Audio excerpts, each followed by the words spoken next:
Box ऑफिसवर धुमाकूळ घालत असलेल्या छावा चित्रपटाबाबत आता सर्वात मोठी घोषणा करण्यात आलेली आहे। छत्रपती संभाजी महाराज यांच्या आयुष्यावर आधारित छावा चित्रपट आता फ्रीमध्ये पाहता येणार आहे। लाडक्या बहिणींना छावा चित्रपटाचा आठवडाभर मोफत शो आयोजित करण्यात आलेले आहे। सोमवारपासून तर रविवारपर्यंत लाडक्या बहिणींना छावा चित्रपट मोफत पाहता येईल। अहिल्यानगरचे आमदार संग्राम जगताप यांनी ही घोषणा केली असून छावा चित्रपट टॅक्स फ्री करण्याची मागणी सुद्धा त्यांनी केली आहे।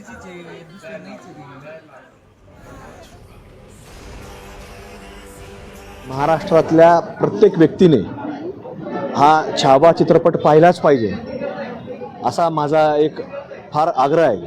आणि त्याच्याकरता आम्ही अहिल्यानगर शहरामध्ये या ठिकाणी विशेषतः महिला भगिनींकरता मोफत स्क्रीनिंग ठेवलेलं आहे। त्याची काल सोमवारपासून सुरुवात झाली आहे आणि रविवारपर्यंत आम्ही हे सगळं मोफत स्क्रीनिंग ठेवलेलं आहे।